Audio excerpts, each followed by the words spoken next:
Hay una presencia más oscura y más cotidiana del fútbol, y por eso mismo más imperceptible, la función que desempeña el fútbol en la ingeniería social del nuevo orden mundial, la impactante influencia del fútbol en todos los aspectos de la sociedad moderna, la utilización del fútbol como potente herramienta con la que el mass media hace su trabajo de control mental e hipnosis de masas. Esta importancia del fútbol va más allá de la función del clásico circenses para el pueblo o, al menos, nunca antes ninguna fuerza imperial dispuso de los potentísimos medios de los que se sirve este moderno coliseo global. Si el fútbol fuera un juego, nada alrededor del mismo podría ser cuestionable. Sería tan solo un entretenimiento, y nadie sería tan ingenuo como para atacar una inocente distracción lúdica. Nada hay de insalubre en la diversión, al contrario, tampoco en el entretenimiento, ni en la distracción. Por nuestra parte, no encontramos nada censurable en que una persona se entretenga con un partido de fútbol. No obstante, el hecho de que millones de personas aparenten elegir el mismo partido de fútbol como único entretenimiento posible, puede parecer sospechoso. Más sospechoso aún resulta que los noticiarios televisivos y periódicos dediquen al menos un tercio de su tiempo y espacio al fútbol. Muchísimo más sospechoso resulta que ciertos partidos de fútbol sean verdaderos actos oficiales a los que asisten jefes de Estado, primeros ministros y familias reales. Pero, en verdad, lo que supone ser delatador es comprobar la brutal huella que ha dejado el fútbol en la sociedad moderna, la función que aquel tiene en esta, y la cantidad de energía que moviliza algo en apariencia tan inocente como un juego. He aquí la primera declaración: el fútbol no es un juego. Todo lo aquí expuesto está lejos de ser un juego. Y al referirse al aspecto oculto del fútbol, no vamos a aludir a lo sucio que por ser sucio no deja de ser ampliamente conocido. Resulta famosa y asumida como algo habitual, la costumbre europea de utilizar el fútbol como una forma de blanquear dinero, bien de grandes grupos constructores, bien de personalidades relacionadas con el tráfico, sustancias ilegales y otros negocios ilícitos. Que el deporte en general y el fútbol en particular sean lavadoras de capital, lo sabe todo el mundo, y si alguien tiene alguna duda, ahí están los sacos rotos de Silvio Berlusconi en 1995, Jesús Gil en 2002, y más recientemente los casos de Kia Joorabchian, Alexandre Martins, Reinaldo Pittá, o las conocidas relaciones con la mafia de Roman Abramovich. La cara oculta del fútbol tampoco es el hecho ya divulgado de que la organización internacional que administra este deporte, la FIFA, esté supuestamente carcomida por la corrupción, así como ha denunciado el periodista Andrew Jennings. Tampoco lo es la archiconocida dependencia del fútbol con las grandes multinacionales textiles deportivas que manufacturan sus productos en estados taller con los que pactan condiciones infrahumanas para sus trabajadores. Nada de esto resulta ser el aspecto oculto del fútbol, solo parte de su cloaca, bien asumida, bien disimulada, bien perfumada, pero por todos conocida. Hay una presencia más oscura y más cotidiana del fútbol, y por eso mismo más imperceptible, la función que desempeña el fútbol en la ingeniería social del nuevo orden mundial, la impactante influencia del fútbol en todos los aspectos de la sociedad moderna, la utilización del fútbol como potente herramienta con la que el mass media hace su trabajo de control mental e hipnosis de masas. Esta importancia del fútbol va más allá de la función del clásico circenses para el pueblo o, al menos, nunca antes ninguna fuerza imperial dispuso de los potentísimos medios de los que se sirve este moderno coliseo global. Todos los grandes grupos de mass media tienen dos prensas especializadas que nunca faltan como periódicos de tirada regular, el económico y el deportivo. Si este gran grupo es europeo, ya sabemos a lo que dedica más de un tercio de su trabajo, a informar sobre fútbol. Por supuesto, nada de esto es casual, ni es fruto de un noble amor por el deporte. El interés que hace del deporte y del fútbol lo que es poder desarrollar una plataforma de manipulación social solo comparable en Europa con las dos que en este capítulo se han tratado. En el caso concreto del fútbol, Las principales funciones que desempeña en esta ingeniería social se pueden dividir en los siguientes 3 puntos. Función 1. A través del fútbol, se fijan e imponen los modelos filosóficos, comportamentales, estéticos, e incluso, de pura peluquería, que aspiran a ser aplicables a todas las razas, condiciones y edades de la nueva sociedad moderna. Así, el futbolista de élite se presenta como un moderno Aquiles de plástico y gomina, un héroe vaciado de heroísmo que se convierte en un mero maniquí del perfecto triunfador global, una deidad invertida llevada al panteón publicitario de la moda pasajera. No hay nadie en Europa tan socialmente valorado como un futbolista de élite. Se trata de alguien conocido por muchas personas, que gana mucho dinero marcando muchos goles y ganando muchos partidos. Se trata de un auténtico campeón de la cantidad. El objetivo final de esta figura sería integrarla en la cultura pop y todo el abanico publicitario. El primer ejemplo triunfante de este completo modelo global fue David Beckham. Tras este triunfo, le siguieron muchos otros como Freddie Ljungberg, Thierry Henry o Cristiano Ronaldo, todas figuras perfiladas en la Barclays Premier League inglesa. Sin embargo, si estos iconos comportamentales son de utilidad en la ingeniería social europea, lo son muchísimo más en las sociedades llamadas tercermundistas. Si en los países desarrollados, los modelos impuestos son potentes influencias comportamentales y la juventud los imita, en los países más pobres el modelo del futbolista se convierte en la única oportunidad de integración social para millones de niños y adolescentes. Poco importa el hecho de que esta oportunidad sea una ilusión, y que solo un porcentaje residual tenga acceso a una mínima profesionalidad como futbolista. Este es el único sueño impuesto a chavales de la África rural, el extrarradio porteño o la favela brasileña. Su situación desesperada de acorralamiento hace que se depositen todas las energías en la única vía de escape concebible.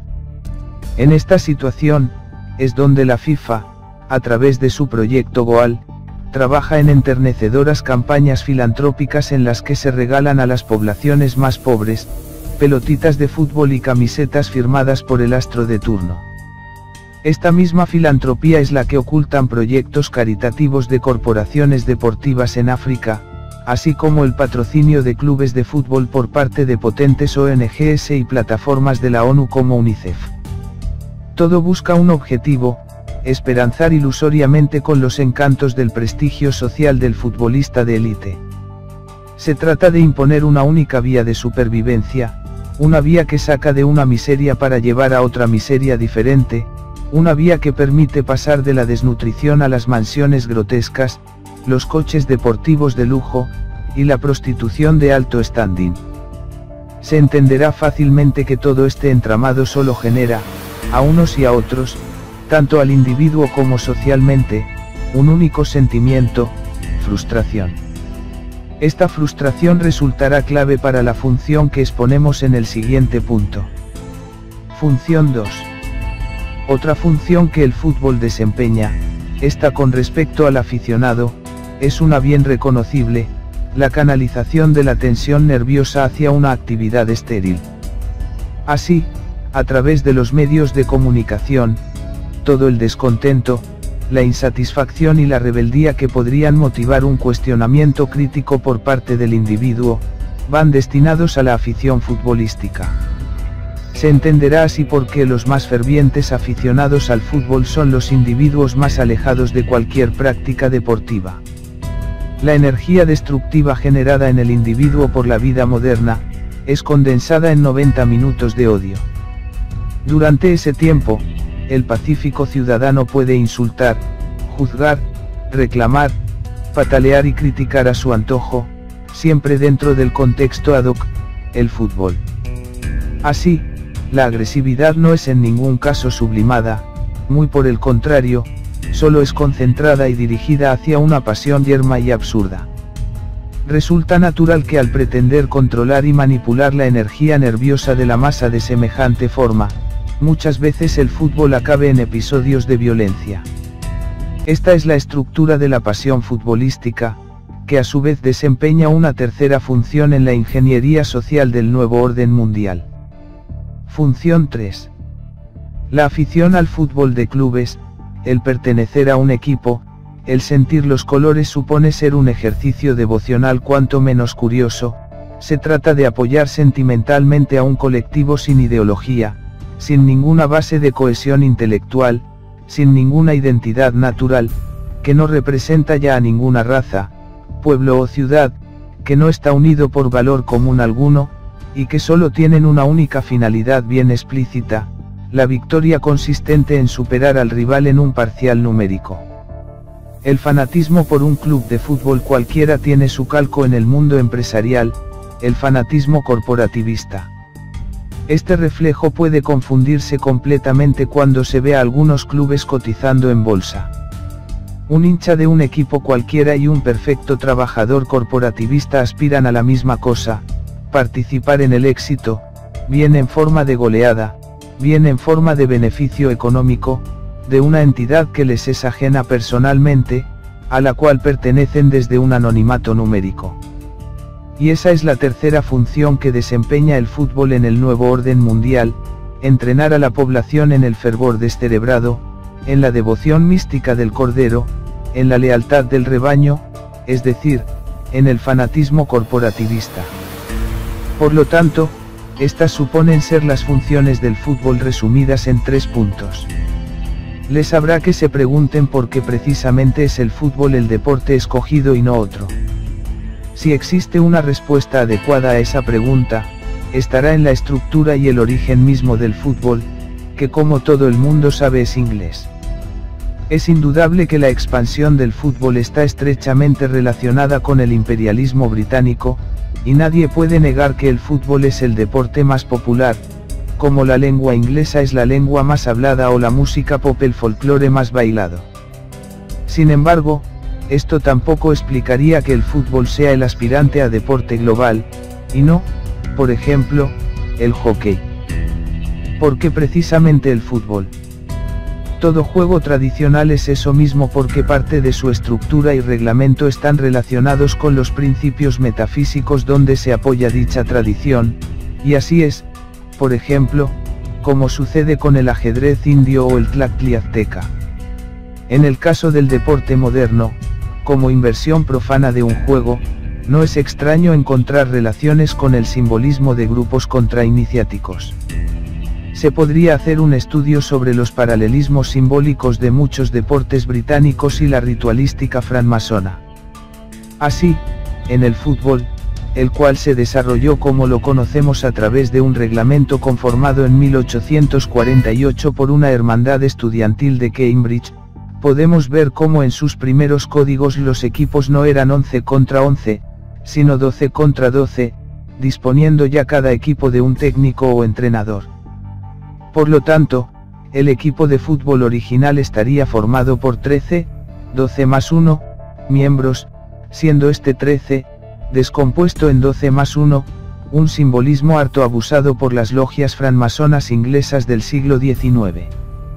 El simbolismo del número 13, ilustrado con la figura cristiana de los 12 apóstoles y el Mesías, estaría en toda la estructura, ritualística y gradación del rito escocés. Además, la estructura del equipo de fútbol estaría relacionada con las teorías modernas de organización social que tanto gustaban a la francmasonería británica, al inspirarse con torpeza en la división de castas de su colonia india.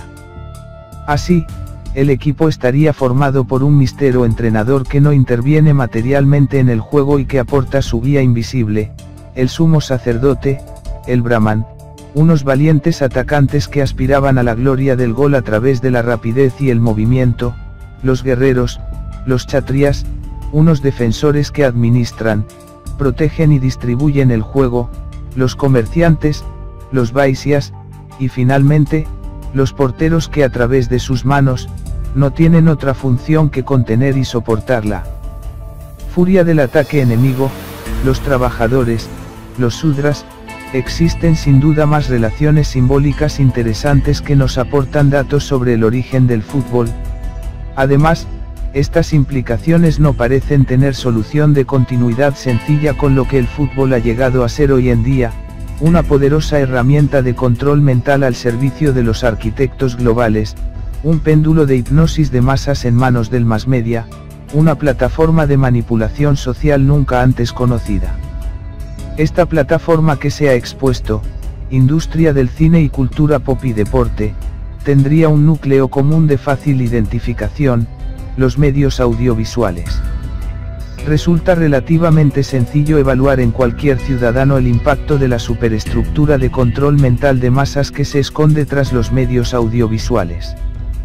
Basta con preguntar a cualquier hombre moderno, ¿qué opina sobre esto o aquello? Independientemente de cuál sea su opinión, las fuentes de su información vendrán de la plataforma audiovisual. Todo lo que el hombre moderno piensa, quiere, necesita, opina, rechaza, sigue, admira, detesta, sufre, goza, anhela, desea y compra, se impone como contenido subconsciente colectivo a través de los medios audiovisuales de la televisión, el cine, el Internet. Fuera de esa estructura, no hay nada más allá de la limitada percepción concreta de su día a día en la sociedad moderna, el desayuno, el trabajo, el transporte, sus vecinos. La plataforma mediática se convierte así para el nuevo hombre, no solo en una ventana al mundo, sino en la única ventana al mundo.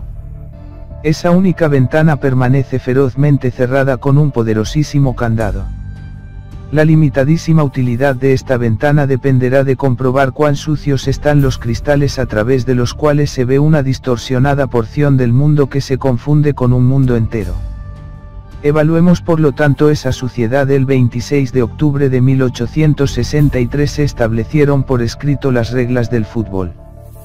Se constituyó la English Football Association. La reunión se desarrolló en la Freemasons Tavern, Queen Elizabeth número 11, Londres. En el encuentro surgieron serias discrepancias entre los asistentes. Un sector, encabezado por los representantes de la ciudad de Rugby, fue partidario de permitir el uso de las manos en la práctica del juego, pero el grupo liderado por la ciudad de Harrow se inclinó por permitir exclusivamente el uso de los pies y la cabeza. Los delegados favorables a permitir el uso de las manos se retiraron de la reunión y establecieron las bases del deporte al que llamaron rugby. En las deliberaciones de la Freemasons Tavern se acordó entonces que el fútbol sería un deporte de equipo jugado entre dos conjuntos de 11 jugadores cada uno y 4 árbitros para que se cumplan las normas. El terreno de juego sería rectangular, de césped natural o artificial, con un arco a cada lado del campo. El objetivo del juego sería el desplazamiento de una pelota con cualquier parte del cuerpo que no sean los brazos o las manos, y mayoritariamente con los pies, para intentar introducirla dentro del arco oponente. Esa acción se denominaría gol. El equipo que lograra más goles al cabo del partido, de una duración de 90 minutos, sería el ganador. Entre los principales promotores del nuevo deporte se encontraban masones que eligieron para la reunión la Freemasonese Tavern, taberna de los francmasones. El fútbol recogió de la masonería el espíritu de igualdad y fraternidad sin distingos de nacionalidad, raza, ideología, religión ni género. La tribuna es el punto de encuentro donde el aficionado aplaude o recrimina por igual al negro Pelé, al blanco Messi, respeta por igual al jugador católico que se persigna cuando entra a la cancha, al evangélico que invoca a Cristo después de anotar un gol o al jugador que baila para festejar una conquista. No le importa si se trata de un socialista, un capitalista, un socialdemócrata, o un tercermundista. Tampoco tiene en cuenta si el jugador viene de las clases menos favorecidas o si nació en una familia adinerada. No hace distinción de género desde el Campeonato Mundial Femenino de China, 1991, y tampoco discrimina ya que existen campeonatos mundiales de fútbol gay organizados por la Asociación Internacional de Fútbol de Gays y Lesbiana, IGFA, 1992.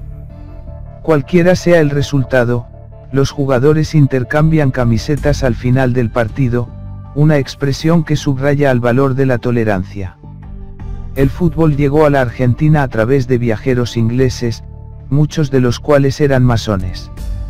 El 20 de junio de 1867 se jugó el primer partido en el Buenos Aires Cricket Club.